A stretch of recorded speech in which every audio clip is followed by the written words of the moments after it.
बिस्मिल्लाहिर्रहमानिर्रहीम। आज के प्रोग्राम के साथ मैं हूं नुसला मलिक। नाज़रीन, पाकिस्तान की जानब से अमरीकी प्रेसिडेंट डोनाल्ड ट्रंप के लिए नोबेल प्राइज़ नामजद करने के हवाले से बहुत से ख्यालात का इजहार किया जा रहा है। किसी तरफ से ये कहा जा रहा है कि पाकिस्तान ने बेहतरीन सफारती चाल चली है। दूसरी तरफ तनकीद करने वाले कहते हैं कि पाकिस्तान ने अमरीकी प्रेसिडेंट के लिए सारे रास्ते जो है वो ओपन कर दिए हैं। लेकिन अगर देखा जाए, जायज़ा लिया जाए, तो बाजार ये नज़र आता है कि इस खित्ते के अंदर जो हिंदुस्तान को एक ताकत का जोम था और जो जिस तरीके से हिंदुस्तान पाकिस्तान पर हमलावर हुआ था, उसमें अमरीकी प्रेसिडेंट के किरदार के बाद पाकिस्तान ने उन्हें नोबेल इनाम के लिए जो नामजद किया, इससे पाकिस्तान सफारती लिहाज से बहुत आगे निकल गया है। फिर दूसरी तरफ चीन, बांग्लादेश और पाकिस्तान एक नया ब्लॉक बनकर सामने आ रहा है। अगर इन हालात में पाकिस्तान सफारती महाज में कामयाबी हासिल कर लेता है तो इस खित्ते के अंदर आइंदा पाकिस्तान की हैसियत क्या होगी। फिर अमेरिका के साथ बढ़ते हुए ताल्लुकात, इसका फ़ायदा पाकिस्तान कैसे उठा पाएगा। इकानमी की बात की जाती है, यह भी कहा जाता है कि पाकिस्तान अमेरिका के साथ जिस क्रिप्टो करेंसी के अंदर जा रहा है उससे खातर खा फ़वाद समेटे जा सकते हैं। मादनियात के अंदर अमरीकी इन्वेस्टमेंट लाई जा सकती है और इसके साथ साथ पाकिस्तान इस पूरे रीजन के अंदर अपना एक भरपूर किरदार भी अदा कर सकता है। इसका भी जायज़ा लेंगे आज के प्रोग्राम के अंदर। और साथ ही साथ भारत की बढ़ती हुई आलमी सतह पर तन्हाई पाकिस्तान के लिए क्या फ़ायदे सामने ला सकती है, पाकिस्तान की मैशत को कितना सहारा मिल सकता है और इसराइल और ईरान के माबैन बढ़ती हुई कशीदगी और जारी जंग किसके फ़ायदे में होगी, इसका भी जायज़ा लेंगे आज के प्रोग्राम के अंदर। और आखिर में ये भी देखेंगे कि जो बजट हुकूमत ने पेश किया उससे आम आदमी कितना मुतासर होगा और क्या जो बजट के अंदर जो तफसीलात सामने आई, जो कुछ हुकूमत ने दावे किए, क्या हुकूमत उस पर पूरा अमल दरामद कर पाएगी, ये भी आज के प्रोग्राम के मौजू हो गए। हमारे साथ मौजूद है आज के प्रोग्राम में दिफाई तजियाकार और साबिक निगरान वज़ीर दाखिला सूबा सिंध ब्रिगेडियर रिटायर्ड हारिस नवाज साहब, जबकि उनके साथ तशरीफ रखेंगे आज के प्रोग्राम में साबिक वज़ीर ख़जाना और मुमताज़ माहिर इक़्तिसादियात डॉक्टर सलमान शाह साहब। ब्रिगेडियर साहब, प्रोग्राम का आगाज़ मैं आपसे करना चाहूँगा। हमने डोनाल्ड ट्रंप को नामजद कर दिया, ये सियासी तौर पर इसे बेहतरीन कार्ड्स खेलना कहा जा रहा है। सफारती सतह पे आप समझते हैं कि इसका हमें खातर खा फ़ायदा होगा, लेकिन दूसरी तरफ तनकीद करने वाले कहते हैं कि अगर अमेरिका के पास हम इस हद तक अपने तल्लुकात को ले गए हैं कि हमें नामजद करना पड़ गया अमेरिकी प्रेसिडेंट को नोबेल इनाम के लिए, तो पाकिस्तान को भी बहुत सारे कंप्रोमाइज़ करने पड़ेंगे। लेकिन नसरुल्लाह साहब, बात यह कि पाकिस्तान को क्या कॉम्प्रोमाइज़ करना पड़ेगा। एक हमने क्लियर बात है, हमारी पॉलिसी बड़ी क्लियर है और फील्ड मार्शल आसिम मुनीर ने, हम श्योर के वहाँ पर जब मिले हैं जुराने के ऊपर और जिस तरीके से उनकी पिज़राई की गई है, उन्होंने तमाम बातें की होंगी कि ईरान के बारे में डिटेल बताई होगी, मशरिक़ वुस्ता में इसके ऊपर क्या असर होगा, हमारे रीजन में क्या प्रॉब्लम्स होंगी, सारी बातें की होंगी। और उसके बाद ज़ाहिर है कि ये भी कहा होगा कि we are ready to mediate. अगर आप समझते हैं हमारे ईरान से ताल्लुकात अच्छे हैं तो हम उनको कन्वे कर सकते हैं। और क्योंकि पाकिस्तान के लिए बहुत ज़रूरी है कि ईरान का मसला खुशरूबी से हल हो जाए। ईरान हमारा देखें फ्रंट पर है, उस अगर वहाँ पर खुदा न खास्ता वो इराक वाला हाल होता है तो उसके बाद they are sitting on Sistan province और बलूचिस्तान साथ साथ बैठे हुए हमारे लिए बहुत बड़ा थ्रेट है। इसलिए जितनी भी कोशिश हो, मसाले की कोशिश हो, और पाकिस्तान बड़ा एक्टिव बात कर रहे हैं हम इसीलिए उनसे कि जी इसका कोई ना कोई सियासी भी हल निकालना चाहिए, बैठ के मुज़ाकरात करें। लेकिन ये हल नहीं कि आप एक मुल्क को जाके तबाह करना शुरू कर दें इजराइल के कहने के ऊपर। तो एक तो ये बात है। सेकंड, उन्होंने ट्रम्प ने मार्के हक के अंदर देखें किस तरीके से पाकिस्तान के साथ उन्होंने ताल्लुकात को बेहतर किया। उसके बाद अगर आप एक और देखें तो उसके साथ फिर ये आप देख लें कि उन्होंने सीज फायर में किस तरह क्या किरदार अदा किया, हमने उसको एक्नॉलेज किया।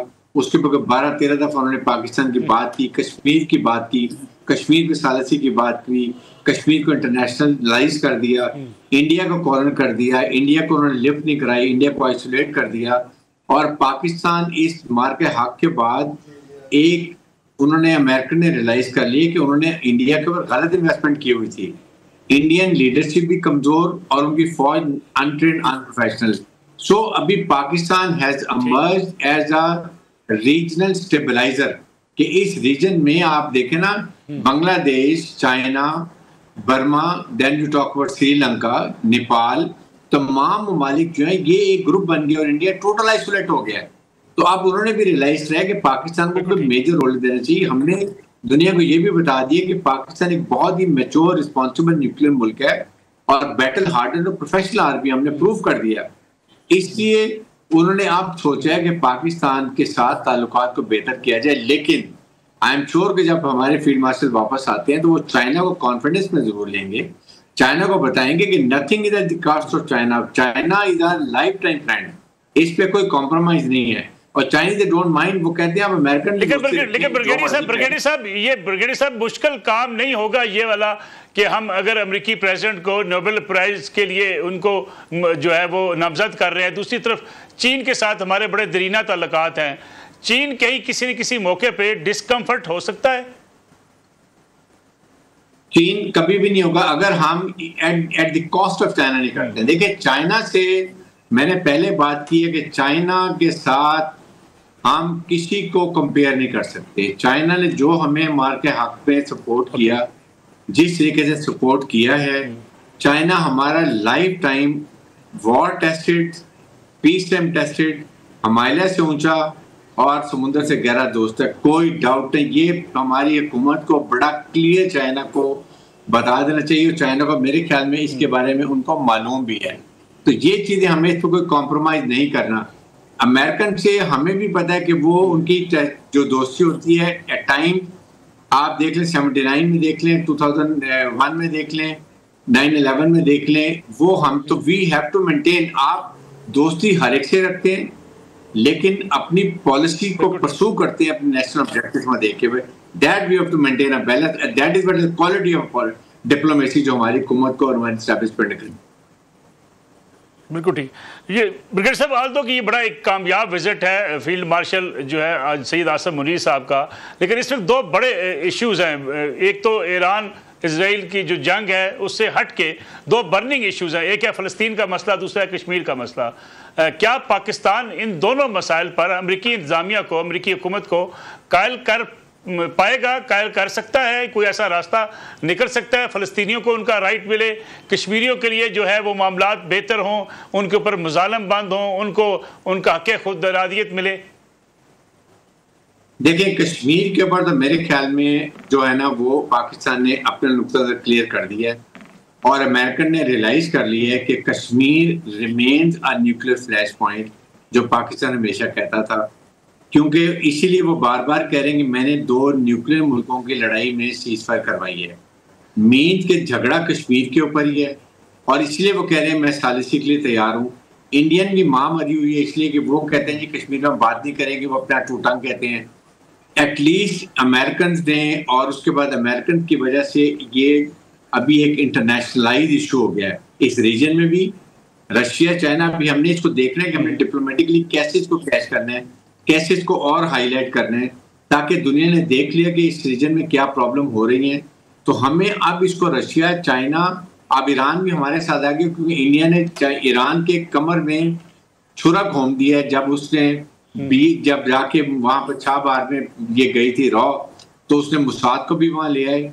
वो BLF को ट्रेन करने के बहाने कर रहे थे और उन्होंने पूरा जाल ईरान में बिछा लिया, जिसकी वजह से उन्होंने, और वो सारे जो डिसअसेंबल मंगवाए, उन्होंने ड्रोन असेंबल किए और तमाम उनके साइंटिस्ट ये सारे ये इंडियन रॉ मुसाद ने मिलकर किए हैं। अब ईरान को पता चल गया, तभी वो तो शक्कर पाकिस्तान की बात कर रहे थे। उनको ये अंदाजा हो गया कि कौन पाकिस्तान ईरान का दोस्त है और कौन दुश्मन है, किसने नुकसान पहुंचाया। अब हमने इसको लेके चलने हैं कि हम कैसे लेके चलते हैं। ईरान इज नाउ आर हमारा मेन फ्रंट पर एडवांस गार्ड है। ईरान प्रोटेक्टेड है तो पाकिस्तान प्रोटेक्टेड है। ईरान खुदा ना खासा इराक की तरह गिरता है तो नेक्स्ट टारगेट इज पाकिस्तान। इसलिए हुकूमत पाकिस्तान बहुत अच्छे तरीके से ईरान का केस लड़ रही है। अभी OIC की मीटिंग हो रही है, लेट्स सी के बहुत स्ट्रॉन्ग से बयानिया आता है जिसपे ये कहा जाता है कि हम ये बड़ी सख्त से डी-एस्केलेशन करें, ईरान इजराइल अग्रेसर, हम इसे तमाम सफारती ताल्लुकात खत्म करेंगे, हम इनकी प्रोडक्ट्स का बाइकआउट करेंगे, कहीं ना कहीं कुछ करें, वरना आज ये नहीं करेंगे तो तमाम मिडिल ईस्टर्न कंट्रीज की बारी आएगी। याद रखें ये तमाम ममालिक। इसलिए मैं ये कह रहा हूँ इकट्ठे होंगे तो you are like a fist, अकेले होंगे you are single fingers and you will be sorted out with this should be very clear. Haris साहब, अगर देखा जाए तो हिंदुस्तान और अमेरिका के ताल्लुकात हमेशा से बड़े जो है वो बेहतर रहे हैं, लेकिन इस जंग के दौरान भी और जंग के बाद भी क्या ऐसे पाकिस्तान की सफारती कामयाबी करार देते हैं, या हिंदुस्तान की समझते हैं कि उसने गलती कहाँ पे की, किस इसकी बुनियाद पे आज हिंदुस्तान जो है वो तन्हाई का शिकार भी है? और ख़ास तौर पे अमेरिकी प्रेसिडेंट के हवाले से अगर बात की जाए तो शदीद नाला दिखाई देते हैं हिंदुस्तान की हुकूमत से। देखिए, अमेरिकन ने रियलाइज कर लिया कि Indians are not reliable, Indians are bully, Indians are very arrogant. वो अक्सर उनकी बात नहीं मानते। उन्होंने जिस तरीके से खुद रिक्वेस्ट करके, क्या ट्रंप को नहीं पता कि इनके पास मिलते करने गए हैं, और अगर ओपनली कह रहे हैं, उसको कह रहे हैं नहीं जी हमने नहीं किया, ये नहीं किया, वो नहीं किया, तो how much is being hurt, he takes everything personally. उसको पता है कि कितनी, और पाकिस्तान ने कैसे उसका साथ दिया है हर लिहाज से। हमने कहा जी वी आर वेलकम, आप हमारा शुक्रिया अदा करते हैं। तो वो उसके बाद जो स्टेटमेंट की आ रही है, कभी उनके शंकर की आती है, कभी किसी की आती है कि जी हमने ये नहीं किया, वो नहीं किया, तो दे इज गेटिंग अनॉयड। इसीलिए उसने इनको कोल्ड शोल्डर दिया है। जब कनाडा में गए हैं उसने इनसे मुलाकात नहीं की है, उसने इनसे वहां पर लिफ्ट नहीं कराई है। उसके बाद पाकिस्तान को बुलाया, क्या पाकिस्तान को बुलाने को उनको नहीं पता कि इंडिया में क्या फतवे मातम होगी? उसने जान को शो किया है, okay will sort you out. They have realized कि पाकिस्तान को वो अब इस रीजन का स्टेबलाइजर समझते हैं, प्लेयर समझते हैं। और पाकिस्तान के साथ सिर्फ ये नहीं है, इट इज बांग्लादेश है, बाकी तमाम नेबरिंग कंट्री है इस रीजन की। तो ये एक जो इंडिया के हेजमोनिक डिजाइन होते थे, अब वो खत्म हो गए। अब वो इंडिया, अब पाकिस्तान इसमें प्लेयर आ गया। इसलिए मैं ये बात करता हूँ, इट्स अ गुड अपॉर्चुनिटी हमें ट्रेड में, माइनर मिलन में, उसके बाद क्रिप्टो करेंसी में, उसके बाद इंफॉर्मेशन टेक्नोलॉजी में और काउंटर टेररिज्म में हमें अब इसको आगे लेके चलना। ब्रिगेड साहब, ईरान ने तो बड़ा वाज़ेह कहा है कि जब तक इसराइल अपने हमले बंद नहीं करता उस वक्त तक बातचीत हो नहीं सकती। दूसरी तरफ अमेरिकी प्रेसिडेंट भी कहते हैं कि बातचीत का पैगाम भेजा गया, जबकि ईरानी हुकूमत ये कहती है कि हमें कहा जा रहा है कि बातचीत करें। ये बातचीत होती हुई आपको दिखाई देती है? इस वक्त तो सारी दुनिया कह रही है जंग बंदी होनी चाहिए, यूएन भी कह रहा है जंग बंदी होनी चाहिए, लेकिन क्या इसराइल हमले बंद करेगा? फिर अमेरिका जिस स्टेज पे जा चुका था, खुद जंग में कूदने वाला था, इसके बाद अमेरिका के लिए बैकआउट करना कितना मुश्किल होगा? आपने एक चीज देखी आपने कि जब से फील्ड मार्शल आसिम मुनीर ने अमेरिकन को ब्रीफ किया है, उनकी बॉडी लैंग्वेज में, उनकी थिंकिंग में चेंज आ गई है। उन्होंने 2 हफ्ते का टाइम दे दिया, वरना ही एडमेंट के वॉर सिचुएशन में चले गए, वॉर रूम में चले गए। He was all planning, threat कर रहे थे कि ईरान खाली कर दो, आप सरेंडर कर दो। अभी उसके बाद चाइना रशिया के बड़ी स्टॉक स्टेटमेंट्स आ रही हैं। जनेवा में फॉरेन मिनिस्टर की मीटिंग हुई ईरान के साथ, आज इस्लामिक ममालिक की मीटिंग हुई। अगर इन तमाम चीजों को आप देखते हैं तो देन यू रियलाइज कि अभी उसकी थिंकिंग चेंज हो रही है। उसके ऊपर आईएई ने भी कह दिया जी कि नहीं, ईरान तो बिल्कुल बना नहीं रहा, ईरान का कोई इरादा नहीं है। और फॉरेन मिनिस्टर कह दी हम बिल्कुल नहीं बनाना चाहते, हमारे स्पीच लीडर ने कहा कि इस्लाम में इजाजत नहीं है, वी विल नॉट। तो अभी आई थिंक मुझे लगता है कि नेगोशिएशन दरवाजे खुल रहे हैं। I am very positive. Israel को बहुत मार पड़ी, मैं आपको बताऊं, इजराइल इज वेरी अपसेट, वो ड्रैग करना चाहता है। ईरान को ख्याल एक बात का करना है, किसी हालत में भी जो अमेरिका के एशिया से मिडिल ईस्ट में कहीं अटैक नहीं करना चाहिए। बिल्कुल ये बड़ी गलती करेंगे, that will be a good opportunity Israel के लिए कि अमेरिका को खींच के लेगा। He should remain confined to Israel, छोटा मुल्क फड़का के मारे जो करने till the time deescalation होती है। बिल्कुल। हारिस नवाज साहब, बहुत बहुत शुक्रिया प्रोग्राम में बदलने का। प्रोग्राम एक ब्रेक का वक्त हुआ है, ब्रेक से जब वापस आएंगे तो बात करेंगे मुल्क की इकानमी के साथ ही अमेरिका और पाकिस्तान के बढ़ते हुए ताल्लुकात। इन ताल्लुकात में पाकिस्तान माली तौर पर क्या फ़वाइद समेट सकता है? माइंस की बात की जा रही है, क्रिप्टो करेंसी की बात की जा रही है, इससे पाकिस्तान की मईशत को कितना सहारा मिलेगा? साथ ही साथ कुछ जायज़ा लेंगे बजट का। बजट आम आदमी के लिए मुश्किलात पैदा करेगा, मगर कितनी, इस पर बात करने के लिए हमारे साथ मौजूद होंगे पाकिस्तान के साबिक़ वज़ीर ख़जाना मुमताज़ माहिर इक़्तिसादियात जनाब डॉक्टर सलमान शाह साहब। प्रोग्राम में एक बार फिर खुश आमदीद। डॉक्टर सलमान शाह साहब, बहुत बहुत शुक्रिया प्रोग्राम में वक्त देने के। डॉक्टर साहब, इसके बाद क्या हम जाएँ उस तरफ जहाँ इकानमी की बात हो, जहाँ बजट की बात हो, ज़रा थोड़ा सा ये बताइएगा कि जो हमने डोनाल्ड ट्रंप साहब को नामजद कर दिया उनके लिए नोबेल अवार्ड के लिए, इसका पाकिस्तान को फ़ायदा कितना हो सकेगा? देखिए, डोनाल्ड ट्रंप साहब की बड़ी ख्वाहिश है कि वो उनको नोबेल प्राइज़ के लिए नॉमिनेट भी किया जाए और उन्हें मिले। तो ये अच्छी बात है, पाकिस्तान ने उनको नॉमिनेट किया है और जाहिर है कि वो उसको बड़ी अच्छे नज़र से देखेंगे और पाकिस्तान के साथ वो बड़े बातें भी अच्छी कर रहे हैं। तो आई थिंक कि पाकिस्तान ने ये नॉमिनेट अच्छी टाइमिंग की है पाकिस्तान ने इनको नॉमिनेट करने में। और इसमें भी तो हकीकत है कि हिंदुस्तान और पाकिस्तान की जंग जो है उसमें उन्होंने बड़ा इंटरेस्ट भी शो किया, फ़ोन कॉल्स भी की, रूबियो भी जो उनके सेक्रेटरी ऑफ स्टेट थे उन्होंने कई बार फ़ोनें की, तो उनका एक रोल तो डेफिनेटली है था। सो आई थिंक उस पॉइंट ऑफ व्यू से पाकिस्तान ने ये अच्छा स्टेप उठाया है और हिंदुस्तान इससे खासा परेशान भी है। बट इसके ऊपर हमें ज़रा बहुत ज़्यादा क्या कहना चाहिए, इसके ऊपर इन्हिसार नहीं करना चाहिए, क्योंकि मुल्कों के जो इक्तिसादी तल्लुकात होते हैं या दूसरे तल्लुकात होते हैं वो एक्चुअली इंटरेस्ट के ऊपर होते हैं। और जो बात अब हम देख रहे हैं कि अमेरिकन्स हमारी मुल्क में कुछ ज़्यादा इंटरेस्ट ले रहे हैं इन्वेस्टमेंट के पॉइंट ऑफ व्यू से और तजारत के पॉइंट ऑफ व्यू से, तो अब उसके नतीजे में अगर हमें फ्री ट्रेड एग्रीमेंट मिलता है या हमारी एक्सपोर्ट्स अमेरिका में ज़ीरो रेटिंग पे चलती हैं तो उसका तो हमें बहुत फ़ायदा होगा। दूसरी जो चीज़ है कि क्या अमेरिका की कंपनियां पाकिस्तान में इन्वेस्ट करेंगी आर्टिफिशियल इंटेलिजेंस में, रेयर अर्थ मिनरल्स और इस तरह की जो बातचीत हो रही है सेमीकंडक्टर्स चिप्स की, तो जाहिर है कि अगर वो करेंगी तो बहुत अच्छी बात है। लेकिन उसमें थोड़ा सा जो इशू मुझे नज़र आता है वो ये है कि इस वक्त पूरी अमेरिका की जो पॉलिसी है वो ये है कि अमेरिकन कंपनियां अमेरिका में इन्वेस्ट करें और बैरून मुल्क ना करें, और अगर तो वो पाकिस्तान में इन्वेस्ट करती हैं तो 100 बिस्मिल्लाह। लेकिन इन सारी बातों का मजमूई तौर पर आप समझते हैं कि दूसरा पहलू है, मजमूई तौर पर डॉक्टर साहब आप समझते हैं, मजमूई तौर पर डॉक्टर साहब आप ये समझते हैं कि इस्लामाबाद और रावलपिंडी ने टाइमली ये कार्ड खेल लिया, इसका फायदा हो सकता है?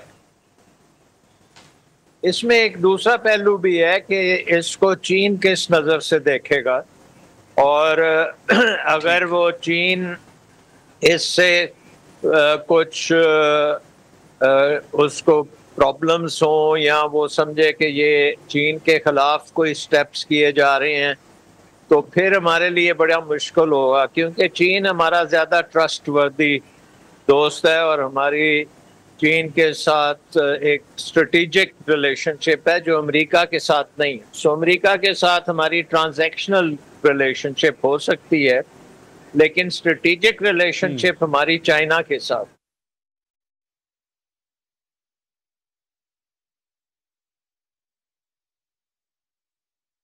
ये चीज़ें जो हैं आर्टिफिशियल इंटेलिजेंस और रेयर अर्थ मिनरल्स, इसकी टेक्नोलॉजी तो चीन पाकिस्तान को बड़े अरसे से देने के लिए तैयार है और देने को चाहता भी है। सो आई थिंक कि हमें चीन को इसमें पूरी तरह से बैलेंस तरीके से इन्वॉल्व रखना चाहिए और सिर्फ ट्रंप साहब के ऊपर हमें भरोसा नहीं करना चाहिए। बिल्कुल ठीक। डॉक्टर साहब, अगर हम बात करते हैं कि ख़ासतौर पे आपने सरमायाकारी की बात भी की, आईटी सेक्टर की बात भी आपने की, क्रिप्टो करेंसी के बारे में एक आम आदमी भी ये जानना चाहता है कि उससे पाकिस्तान को क्या फ़ायदा हो सकता है, क्योंकि बड़ा इंटरेस्ट नज़र आता है इस वक्त अमेरिकन का, जो है सऊदी अरब का, यूएई का, कतर का। पाकिस्तान इससे कुछ गेन कर सकता है, अगरचे हमने अपने एक वज़ीर भी बना दिया क्रिप्टो करेंसी के हवाले से? देखिए, इसमें भी फ्यूचर में तो ये क्रिप्टो करेंसी एक बहुत बड़ा एरिया है और इसमें जो ये आर्टिफिशियल इंटेलिजेंस की बातचीत और डेटा सेंटर्स की बातचीत है और ब्लॉकचेन्स बनाने और ये काम करने, ये पाकिस्तान ने तो अल्टीमेटली ये काम सारे करने। मसला सिर्फ ये है कि पाकिस्तान इस वक्त आप समझें कि 19वीं सदी में बैठा है और सडनली हम 21वीं सदी में आ रहे हैं, तो उसकी तैयारी शारी हमें पूरी तरीके से करनी चाहिए। और क्रिप्टो में हम बिजली के जो ऑफर दे रहे हैं उसको भी देखने की जरूरत होगी कि वो महंगी बहुत है, तो उससे तो क्रिप्टो कामयाब नहीं होगा। सो इसकी पूरी डिटेल्स आएंगी तो पता लगेगा। बट मेरा जो मेन मकसद कहने का है कि हमारी एक पूरी स्ट्रेटजी होनी चाहिए आर्टिफिशियल इंटेलिजेंस पे, और उसमें सुपर कंडक्टर इंडस्ट्री पे, चिप्स की इंडस्ट्री पे, रेयर अर्थ मिनरल्स की इंडस्ट्री, उनकी एक्सप्लॉयटेशन और उससे बैटरीज और इलेक्ट्रिक व्हीकल्स, ये पूरी एक नई इकोनॉमी है। और इसमें लीडिंग रोल जो है वो अमेरिका और चाइना का है, दोनों का है। और पाकिस्तान के लिए मसला ये होगा कि हम ज़्यादा रिलायबली चाइना के साथ कर सकते हैं, और जब चाइना से करेंगे तो फिर अमेरिकन निज़ाम से हम अलग हो जाएंगे, और अगर हम अमेरिका से करते हैं तो फिर चाइना के निज़ाम से हम अलग होंगे। तो ये भी हमारे लिए एक बड़ा स्ट्रेटेजिक डिसीजन है कि हमें क्या करना चाहिए। ठीक।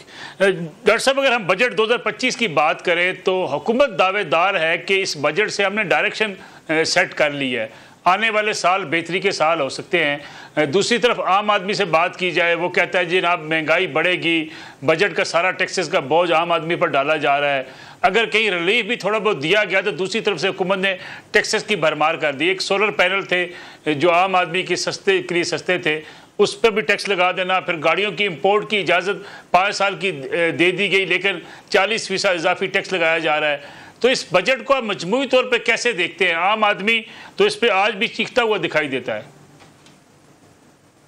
देखिए, जो बेसिक रिफॉर्म्स हमें चाहिए, क्योंकि देखें स्टेबिलिटी हमें IMF प्रोग्राम ने दे दी है, और वो स्टेबिलिटी अनफॉर्चुनेटली बड़ी लो लेवल ऑफ ग्रोथ पे है। और इस वक्त जो इकोनॉमिक सर्वे में आया कि 2.5% ग्रोथ हुई है, तो बहुत से इकोनॉमिस्ट ये भी आर्ग्यू कर रहे हैं कि नहीं 2.5% भी नहीं हुई, इससे भी कम हुई है। तो ये सारा जो बजट है ये टैक्सेस और टैक्सेस के ऊपर है, और हमें ज़रूरत है इन्वेस्टमेंट और इन्वेस्टमेंट। तो इन्वेस्टमेंट के पॉइंट ऑफ व्यू से ये बजट खासा नेगेटिव है। हमारा जो अपना सरमायादार है वो भी इन्वेस्ट नहीं कर रहा, उसके ऊपर टैक्सों के बहुत ज़्यादा बोझ है। फिर टैक्सों का निज़ाम और कड़ा कर दिया गया है, उसके ऊपर ताकत और दे दी है ब्यूरोक्रेसी को कि क्रैकडाउन भी कर सकते हैं। तो आई थिंक ये बजट जो है ये वो चेंजिंग बजट नहीं है जो आप कह रहे थे ना कि ये हमारी रिफॉर्म्स को शुरू करने वाला बजट है। तो वो उस तरह का बजट नहीं है। हाँ, वज़ीर ख़जाना ने अपनी स्पीच में आगाज़ रिफॉर्म से किया था, लेकिन बजट में वो रिफॉर्म्स नज़र नहीं आए। लेकिन अगर हम रिफॉर्म्स का जिक्र करें डॉक्टर साहब, हर हुकूमत दावेदार तो होती है कि हमने रिफॉर्म्स करनी है और हम करके दिखाएंगे।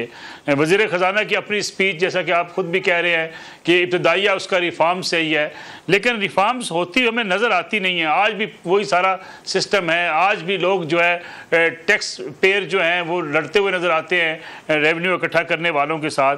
फिर जिस FBR की रिफॉर्म्स का जिक्र किया गया बार बार, वो आज तक लटकी हुई है। हाँ, देखें ना, नंबर 1 रिफॉर्म तो हमें चाहिए कि हुकूमती अखराजात को कम किया जाए ताकि आपको टैक्स इतने ज़्यादा ना लगाने पड़े। तो वज़ीर ख़जाना ने कहा कि हमने बहुत सी मिनिस्ट्रियों को मर्ज कर दिया, लेकिन अखराजात उसी की तरह बढ़ते चले गए हैं। और बेसिक रिफॉर्म तो ये है कि 18वीं तरमीम के तहत जो हमने सारा निज़ाम प्रोविंसेस को भेज दिया हुआ है, तो फिर फेडरल गवर्नमेंट 50 मिनिस्टर्स क्यों लेके बैठी हुई है? वो 15-20 मिनिस्टर्स से काम हो सकता है।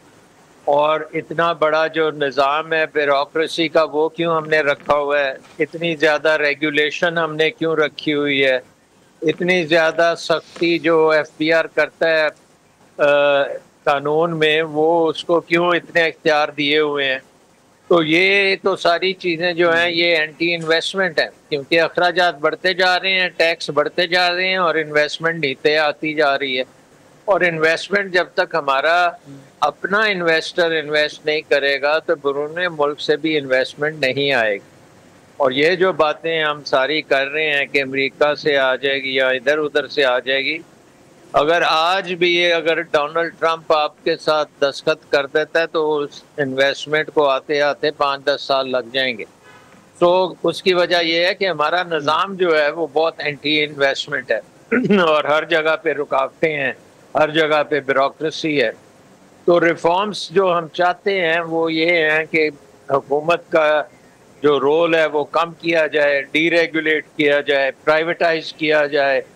अब ये सारी बातें तो हुकूमत करती है लेकिन अमली तौर पे नहीं करती। पुराम एक ब्रेक का वक्त हुआ है, वापस आते हैं इस कमर्शियल ब्रेक के बाद। पुराम एक बार फिर खुश आमदीद। डॉक्टर साहब, सरमायाकारी का अगर आप जिक्र करें तो जो बाबू जिनके बारे में अक्सर कहा जाता है कि बाबू रुकावट होते हैं, ब्यूरोक्रेसी बड़ी रुकावट होती है, अगर पूरे मजमूई तौर पे हम देखें पूरे मुल्क के अंदर जितनी फैसिलिटीज़ ब्यूरोक्रेसी अपने लिए लेने में कामयाब हो जाती है, हर साल रोना रोया जाता है जी कि बिल्कुल ख्वाहिशवारी मुहिम शुरू करेंगे, गाड़ियाँ कम करेंगे, लेकिन बजट्स में सूबाई बजट्स हों, वफाकी बजट्स हों, गाड़ियाँ ख़रीदी जा रही होती हैं, उनके अलाउंसेस बढ़ाए जा रहे होते हैं। एक नया सरकारी अफसर आते ही 2700 सीसी की गाड़ी इस्तेमाल करना चाहता है। पहले कहा गया कि IMF इन चीज़ों के ऊपर कदगन लगा रहा है, ये गैर तरक्याती खर्चात कम किए जाएंगे, लेकिन फिर इस पर भी जो है हर तरफ खामोशी है। नहीं, बिल्कुल आपने ठीक कहा। हमारी इसीलिए मैं कह रहा हूँ ना, डीरेगुलेशन का मतलब है कि हुकूमत की ब्यूरोक्रेसी को ना सिर्फ कम किया जाए बट उसके इख्तियारात भी कम किए जाएं। और बहुत से जो अदारे हमने बनाए हुए हैं जो कि हर चीज़ के ऊपर हावी हुए हैं, उनको ख़त्म किया जाए तो फिर आपको एक छोटी ब्यूरोक्रेसी चाहिए जिसमें महारत होनी चाहिए। और अगर उसमें महारत है तो उसको बेशक आप अच्छी तनख्वाहें भी दें, लेकिन वो बड़े काबिल होने चाहिए। और वो ज़रूरी नहीं है कि वो आप एक जो निज़ाम एग्जिस्टिंग निज़ाम के ज़रिए आए, बट आप वो मार्केट बेस्ड ब्यूरोक्रेसी भी बना सकते हैं। सो आई थिंक बहुत कुछ हो सकता है। अनफॉर्चुनेटली हमारी हुकूमतें कोई बड़ा स्टेप लेने को तैयार नहीं हैं, घबराती हैं, उनको स्टेटस को ज़्यादा अच्छा लगता है। हालांकि पाकिस्तान के लिए स्टेटस को बहुत ख़राब है। उसकी सिंपल वजह ये है कि जब तक हमारी इकोनॉमिक ग्रोथ 7-8% तक नहीं पहुंचेगी, हमारे लोगों को रोज़गार नहीं मिलेगा। रोज़गार के मौके, हमारी जो यंग आबादी है, 70% लोग जो हैं वो 25 साल से कम उम्र के हैं, 30 साल से कम उम्र के हैं। वो हर साल 30 लाख नए जॉब्स चाहिए। उसके लिए इकोनॉमिक ग्रोथ चाहिए, इकोनॉमिक ग्रोथ के लिए इन्वेस्टमेंट चाहिए। तो ये चीज़ें तो हम कर नहीं रहे, हम तो ब्यूरोक्रेसी को बढ़ाते जा रहे हैं और ब्यूरोक्रेसी से ही हम सारा काम लेना चाहते हैं। और ब्यूरोक्रेसी जो है वो फिर डिलीवर नहीं कर पा रही। आपको अगर डेवलपमेंट प्रोग्राम भी देखें, उसमें भी पैसा लगता है, लेकिन उसमें प्रोजेक्ट्स मुकम्मल नहीं होते और सही तरीके से मुकम्मल नहीं होते। सो आई थिंक कि बहुत ज़्यादा एफिशिएंसी करने की ज़रूरत है और एक इन्वेस्टमेंट ओरिएंटेड निज़ाम चाहिए। और अनफॉर्चुनेटली इस वक्त हमारा निज़ाम अभी भी टैक्सों के इर्द गिर्द ही घूम रहा है। इकोनॉमिक ग्रोथ की अगर हम बात करें डॉक्टर साहब, तो उस पर तो अक्सर हर हुकूमत जब बजट पेश करती है, उनकी जो फिगर्स हैं उसके ऊपर एतराज़ात किए जाते हैं कि गलत तरीके से अदादो शुमार बजट के अंदर दिए जाते हैं। मौजूदा हुकूमत के अदादो शुमार से मुतफिक हैं ग्रोथ के हवाले से? देखिए ना, इस वक्त तो हर मेजर चीज़ में नेगेटिव ग्रोथ हुई है। मेजर क्रॉप्स एग्रीकल्चर के देखें, उसमें नेगेटिव ग्रोथ है। लार्ज स्केल मैन्युफैक्चरिंग में कोई ग्रोथ नहीं है। और फिर वो हुकूमत के पास एक तो होता है कि माल मवेशी बढ़ गए हैं, गधे बढ़ गए हैं, खच्चर बढ़ गए हैं, तो उनसे कुछ 1-2% आप खींच लेते हैं। तो ये क्रेडिबिलिटी हुकूमत की इससे ख़राब होती है। ये बेहतर है कि हम जो सही चीज़ है वो बताएं कि जी नहीं हुई ग्रोथ, तो फिर आप उसके लिए कोई नई पॉलिसीज़ बना लें। बट ये खींचतान के 2-2.5% ग्रोथ दिखा के हुकूमत अपनी क्रेडिबिलिटी को ख़राब ही करती है। क्लियरली नजर आता है कि हुकूमत चूंकि इस वक्त प्रोग्राम का वक्त बड़ा जी बड़ा कम वक्त बचा है, लेकिन ये जो हमारे यहाँ एक कल्चर है जिसका भी कई बार आप भी जिक्र करते हैं, साबका हुकूमत में भी गधे खच्चर बकरियाँ इतनी बढ़ गई, उससे हम अपनी ग्रोथ ज़ाहिर करते हैं। इससे मईशत को क्या फ़ायदा होता है सिवाय इस बात के कि बस हम मजाक ही उड़ाते हैं जनाब गधे इतने साल बढ़ गए? अब वो इसलिए होता है क्योंकि फिर आपके कई टारगेट्स होते हैं, वो रेशियोज होती हैं कि जी आपने मसलन फिस्कल डेफिसिट है वो कितना बड़ा है, वो जीडीपी का कितना परसेंटेज है। सो अगर जीडीपी बढ़ जाएगी तो वो फिस्कल डेफिसिट छोटा नजर आएगा, और अगर जीडीपी कम हो जाएगी तो वो फिस्कल डेफिसिट बड़ा नजर आ जाएगा। सो इसमें एक किस्म की गेम भी चल रही होती है कि आपको जो टारगेट्स आईएमएफ ने दिए हैं उनको पूरा दिखाना भी होता है, और उसमें फिर ये हो सकता है कि जीडीपी की सर्टन ग्रोथ चाहिए होती है, वो आप दिखा देते हैं। लेकिन वो सबको पता है कि ये वो ग्रोथ नहीं है जो actual growth. Doctor Salman Shah साहब बहुत बहुत शुक्रिया प्रोग्राम में वक्त देने के लिए। नाज़रीन आज का प्रोग्राम था, इंशाल्लाह कल रात 10:02 पर आपकी खिदमत में दोबारा हाज़िर होंगे। इजाज़त दीजिए, अल्लाह हाफ़िज़।